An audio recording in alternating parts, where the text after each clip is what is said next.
आदाब नाजरीन, मैं मोहम्मद अजमल अली खान। अमेरिका के वीज़ा पॉलिसीज़ के अंदर और एक नए चेंजेस आते जा रहे हैं, जहां पर अमेरिका की वीज़ा पॉलिसी की तरफ इसमें सोशल मीडिया अकाउंट को कंपलसरी बताया गया था और सोशल मीडिया की आपके एक्सेस देने की बात की गई थी, तो उन्हें वीज़ा अलॉट किया जाएगा। लेकिन अब जो है नए और चीज़ें मेंशन की जा रही है।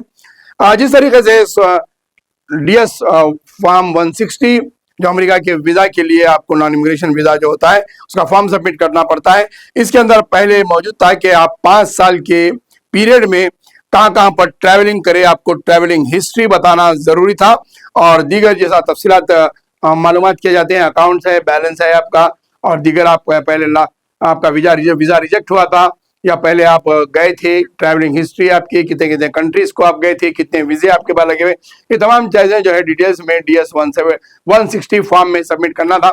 लेकिन 2019 के बाद से इसमें सोशल अकाउंट्स को भी चेक करने की बात की जा रही थी। लेकिन अब हालात बदलते हुए जो है वीज़ा में 5 साल के दौरान के सफ़र और आपके सोशल अकाउंट्स को भी बाकायदा जांच की जाएगी और इसके बाद ही आपको इंटरव्यू के लिए अलॉटमेंट दिया जाएगा, फिर आपका वीज़ा इशू करना है या नहीं करना है।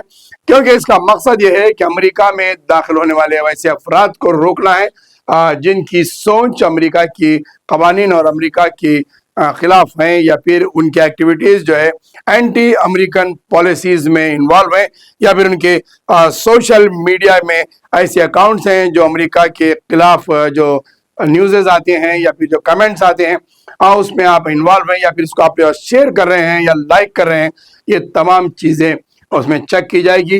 तो वहीं पर आपके ट्रैवलिंग हिस्ट्री देखी जाएगी कि आप किन ममालिक का दौरा किए हैं। वो अमेरिका के मुखालिफ अगर कंट्रीज़ हैं तो आपका दौरा अगर उनके कंट्रीज़ में ज़्यादातर है या फिर आपके पास ऐसे कंट्रीज़ के वीज़े हैं जो अमेरिका और इजराइल की मुखालिफत करने वाले कंट्रीज़ हैं, तो ये तमाम चीज़ों की बारीक दुमी से जांच की जाएगी, तो तभी जाकर आपको अमेरिका का वीज़ा वसूल होगा। उसके बाद भी आपको इमिग्रेशन पर भी ये तमाम चीज़ों की तफसीलात के बारे में मालूमात हासिल की जाएगी। बहरहाल कहने का मकसद यही है कि हिंदुस्तान से अमेरिका जाने वालों के लिए अब मुश्किलात दिन पर दिन बढ़ते जा रहे हैं। जैसा साबिका में अमेरिका के वीज़ा जाना आसान लग जाता था, ग्रेजुएशन सेरेमनी के लिए चले जाते थे या फिर कोई और तकारीब के लिए आप विजिट वीज़ा लगाकर अमेरिका को बआसानी जा सकते थे। लेकिन अब वैसे हालात नज़र नहीं आ रहे हैं। अमेरिका को जाने वाले अफराद होशियार हो जाने की ज़रूरत है, क्योंकि उनके 5 साल ट्रैवल हिस्ट्री और उनकी 5 साल सोशल एक्टिविटीज़ को बारीकी से साथ जांच की जाएगी, तभी उन्हें वीज़ा मिलेगा।